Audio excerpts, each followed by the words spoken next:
ನಮಸ್ತೆ ವೀಕ್ಷಕರೇ, welcome to ಖುಷಿ ಕಿಚನ್ ಚಾನಲ್. ಇವತ್ತು ನಾನು ಮನೇಲಿರ್ತಕ್ಕಂಥ ಪದಾರ್ಥಗಳನ್ನು ಬಳಸಿ ಹೊಸಕೋಟೆ ಮಟನ್ ಬಿರಿಯಾನಿ ಮಾಡ್ತಕ್ಕಂಥ ವಿಧಾನ ತಿಳಿಸ್ಕೊಡ್ತಾ ಇದ್ದೀನಿ. ತುಂಬ ರುಚಿಯಾಗಿರ್ತಕ್ಕಂಥ ಬಿರಿಯಾನಿ.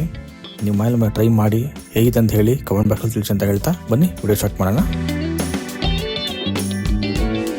ಮೊದಲಿಗೆ ವೀಕ್ಷಕ, ನಾವಿಲ್ಲಿ 1 ಲೋಟದಷ್ಟು ಅಕ್ಕಿನ ನಾವು ಈ ರೀತಿ ನೆನೆಸಿಟ್ಕೊಂಡಿದ್ವಿ. ಹಾಗೆ 1 kg ಮಟನ್ ನಾವಿಲ್ಲಿ ತೊಗೊಂಡಿದ್ವಿ. ಹಾಗೆ 1 ಸ್ಟಾರ್ ಹೂವು, 2 ಇಂಚ್ ಚಕ್ಕೆ, 3 ಲವಂಗ, 2 ಮರಾಠಿ ಮೊಗ್ಗು, 1 ಏಲಕ್ಕಿ, 1 ಜಾವಿತ್ರಿ ಮತ್ತು ಸೋಂಪುಕಾಳು, ಹಾಗೆ ಕಲ್ಲು ತೊಗೊಂಡಿದ್ದೀನಿ. ಇದಾದ ನಂತರ ವೀಕ್ಷಕ, ನಾವಿಲ್ಲಿ 1 ಈರುಳ್ಳಿನ ನಾವು ಈ ರೀತಿ ಉದ್ದುದ್ದ ಕಟ್ ಮಾಡಿ ಇಟ್ಕೊಂಡಿದ್ವಿ. ಹಾಗೆ ಖಾರಕ್ಕೆ ತಕ್ಕಂತೆ ಹಸಿಮೆಣಸಿಗೆ ತೊಗೋಬೇಕಾಗತ್ತೆ. ಸ್ವಲ್ಪ ಕೊತ್ತಂಬರಿ ಸೊಪ್ಪು, ಸ್ವಲ್ಪ ಪುದೀನ ಸೊಪ್ಪು, 1 ಟೀ ಸ್ಪೂನಷ್ಟು ಮೆಣಸು, 2 ಟೇಬಲ್ ಸ್ಪೂನಷ್ಟು ಮೊಸರು ಬೇಕಾಗುತ್ತೆ. ಹಾಗೆ 1 ಟೊಮೊಟೊನ ಈ ರೀತಿ ಕಟ್ ಮಾಡಿ ಇಟ್ಕೊಂಡಿದ್ವಿ. ಬನ್ನಿ ವೀಕ್ಷಕರೇ, ಇದು ಮಾಡ್ತಕ್ಕಂಥ ವಿಧಾನ ಹೇಗೆ ತೊಗೋಣ. ಮೊದಲಿಗೆ ವೀಕ್ಷಕ, ನಾವೊಂದು ಕುಕ್ಕರ್ ತೊಗೊಂಡಿದ್ವಿ. ಹಾಗೆ ಕುಕ್ಕರ್ ತೊಗೊಂಡೋದಕ್ಕೆ 3 ಟೇಬಲ್ ಸ್ಪೂನಷ್ಟು ಎಣ್ಣೆ ಹಾಕೊಂಡಿದ್ವಿ. ಇದು ಹಾಕೊಂಡ ನಂತರ ನಾವು ಇದಕ್ಕೆ ಪುದೀನ ಸೊಪ್ಪು, ಹಾಗೆ ಕೊತ್ತಂಬರಿ ಸೊಪ್ಪು ಮತ್ತು ನಾವು ತೊಗೊಂಡಿರ್ತಕ್ಕಂಥ ಗರಂ ಮಸಾಲ ಇಷ್ಟನ್ನು ಹಾಕೊಳ್ಳಿ. ಇದಾದ ನಂತರ ಖಾರಕ್ಕೆ ತಕ್ಕಷ್ಟು ಹಸಿಮೆಣಸಿಕಾಯಿ ಇಷ್ಟನ್ನು ಹಾಕೊಂಡು ನಾವು ಸ್ವಲ್ಪ ಹೊತ್ತು ಫ್ರೈ ಮಾಡ್ಕೋಬೇಕಾಗತ್ತೆ. ಜಾಸ್ತಿ ಸೀಸಬಾರ್ದು. ಹೀಗೆ ನೀಟಾಗಿ ಚೆನ್ನಾಗಿ ನಾವು ಮಿಕ್ಸ್ ಮಾಡಿಕೊಂಡು ಫ್ರೈ ಮಾಡ್ಕೋಬೇಕಾಗತ್ತೆ. ಮೀಡಿಯಂ ಫ್ಲೇಮಲ್ಲೇ ಫ್ರೈ ಮಾಡ್ಕೊಳ್ಳಿ ಇದನ್ನು. ಇದಾದ ನಂತರ ಈರುಳ್ಳಿ ಹಾಕ್ಕೊಂಡು ಮತ್ತೆ ನಾವು ನೀಟಾಗಿ ಮಿಕ್ಸ್ ಮಾಡಿಕೊಂಡು ಫ್ರೈ ಮಾಡ್ಕೋಬೇಕಾಗತ್ತೆ.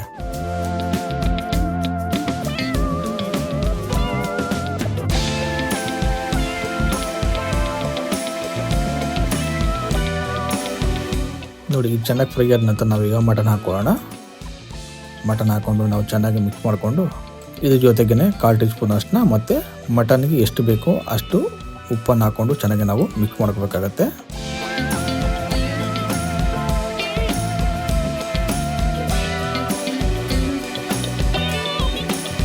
ಈ ರೀತಿ ಚೆನ್ನಾಗಿ ಮಿಕ್ಸ್ ಮಾಡಿದ ನಂತರ ಇದಕ್ಕೆ ಒಂದು ಅರ್ಧ ಲೋಟದಷ್ಟು ನೀರು ಹಾಕಿ ನಾವು ಕುಕ್ಕರ್ ಲಿಡ್ನ ಕ್ಲೋಸ್ ಮಾಡಿ 10 ವಿಷಲ್ನ ನಾವು ಬಡಿಸ್ಕೋಬೇಕಾಗತ್ತೆ. ಎಳೆ ಮಟನ್ ಆದರೆ ನಿಮಗೆ 5 ಇಂದ 6 ವಿಷಲ್ ಸಾಕಾಗುತ್ತೆ. ಮಟನ್ ಹೇಗೆ ನೋಡಿಕೊಂಡು ನೀವು ವಿಷಲ್ನ ಬಡಿಸ್ಕೋಬೇಕಾಗತ್ತೆ ವೀಕ್ಷಕರೇ. ಬನ್ನಿ ವೀಕ್ಷಕರೇ, ಈಗ ವಿಷಲ್ ಆಗಿದೆ ನೋಡಿ, ಚೆನ್ನಾಗಿ ಮಟನ್ ಎಲ್ಲ ಚೆನ್ನಾಗಿ ಬಂದಿದೆ. ಬನ್ನಿ, ಈಗ ಇದನ್ನ ಹಾಗೆ ಎತ್ತಿಟ್ಕೊಂಡು ನಾವು ಇನ್ನೊಂದು ಕಡಾಯಿ ತೊಗೊಂಡು ಅದಕ್ಕೆ 3 ಟೇಬಲ್ ಸ್ಪೂನಷ್ಟು ಎಣ್ಣೆ ಹಾಕೊಳ್ಳೋಣ. ಎಣ್ಣೆ ಹಾಕೊಂಡ ನಂತರ ಸ್ವಲ್ಪ ಕೊತ್ತಂಬರಿ ಸೊಪ್ಪು, ಸ್ವಲ್ಪ ಪುದೀನ ಸೊಪ್ಪು, ಮೆಣಸು, ಟೊಮೆಟೊ, ಹಾಗೆ 2 ಟೇಬಲ್ ಸ್ಪೂನಷ್ಟು ಹಸಿ ಶುಂಠಿ ಬೆಳ್ಳುಳ್ಳಿ ಪೇಸ್ಟನ್ನು ಹಾಕ್ಕೊಂಡು ನಾವು ಚೆನ್ನಾಗಿ ಹಸಿ ಸ್ಮೆಲ್ ಹೋಗೋವರೆಗೂ ನಾವು ಇದನ್ನ ಫ್ರೈ ಮಾಡ್ಕೋಬೇಕಾಗತ್ತೆ.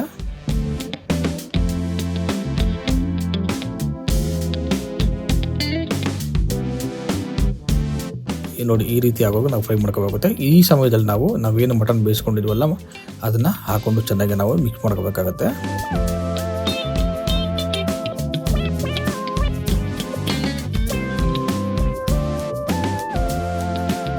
ಮಿಕ್ಸ್ ಮಾಡಿದ ನಂತರ ನಾವು 2 ಟೇಬಲ್ ಸ್ಪೂನಷ್ಟು ಮೊಸರು ಹಾಕೊಂಡು ನಂತರ 1/4 ಟೀ ಸ್ಪೂನ್ ಅಷ್ಟನ್ನ, ಹಾಗೆ 1 ಟೀ ಸ್ಪೂನಷ್ಟು ಗರಂ ಮಸಾಲ, ಹಾಗೆ 2 ಟೇಬಲ್ ಸ್ಪೂನಷ್ಟು ಮಟನ್ ಬಿರಿಯಾನಿ ಮಸಾಲ ಹಾಕೊಂಡ್ರೆ ತುಂಬ ರುಚಿಯಾಗಿರುತ್ತೆ ವೀಕ್ಷಕರೇ.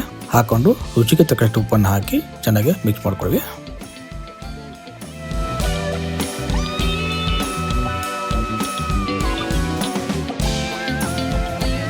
ಈ ರೀತಿ ಚೆನ್ನಾಗಿ ಕುದಿ ಬರುತ್ತಲ್ಲ, ಇದೇ ಸಮಯದಲ್ಲಿ ನಾವು ಏನು ಅಕ್ಕಿ ನೆನೆಸಿಟ್ಕೊಂಡಿಲ್ವಲ್ಲ ಅಕ್ಕಿನ ಹಾಕೊಂಡು ಚೆನ್ನಾಗಿ ನಾವು ಮಿಕ್ಸ್ ಮಾಡ್ಕೋಬೇಕಾಗತ್ತೆ.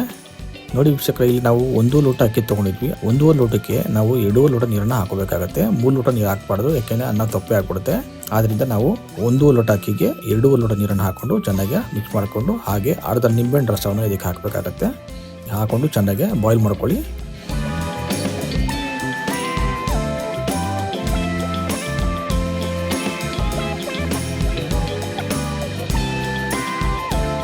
ಈ ರೀತಿ ಅಕ್ಕಿ ಮತ್ತು ನೀರು 2 ಈಕ್ವಲ್ ಆಗಿ ಬರುತ್ತಲ್ಲ, ಇದೇ ಸಮಯದಲ್ಲಿ ನಾವು ಚೆನ್ನಾಗಿ ಮಿಕ್ಸ್ ಮಾಡ್ಕೊಳ್ಳಿ. ಮಿಕ್ಸ್ ಮಾಡ್ಕೊಂಡು ನಾವೀಗ ಇದನ್ನ ದಮ್ ಕಟ್ಟಬೇಕಾಗತ್ತೆ. ದೋಸೆ ಕಲ್ಲು ತೊಗೊಂಡಿದ್ವಿ. ಈ ದೋಸೆ ಕಲ್ಲನ್ನ ಮೇಲ್ಗಡೆ ಪಾತ್ರೆ ಇಟ್ಟು ಆ ಪಾತ್ರೆ ಮೇಲೆ ನೀರು ಹಾಕಿದ್ದೀವಿ. ಈ ರೀತಿನೂ ಕೂಡ ನೀವು ದಮ್ ಕಟ್ಕೊಂಡು ಬಿರಿಯಾನಿ ಮಾಡ್ಕೋಬೇಕಾಗತ್ತೆ. ಬನ್ನಿ ವೀಕ್ಷಕರೇ, ಈಗ ಎಲ್ಲ ಆಗಿದೆ, ನೋಡೋಣ ಹೇಗಿದೆ ಅಂತ. ನೋಡಿ ವೀಕ್ಷಕರೇ, ತುಂಬ ಅದ್ಭುತವಾಗಿ ಬಂದಿದೆ ಬಿರಿಯಾನಿ. ನೀವು ಇದು ಮನೇಲೊಮ್ಮೆ ಟ್ರೈ ಮಾಡಿ ಅಂತ ಹೇಳ್ತಾ ವಿಡಿಯೋನ ಮುಗಿಸ್ತಾ ಇದ್ದೀನಿ. ಧನ್ಯವಾದಗಳು.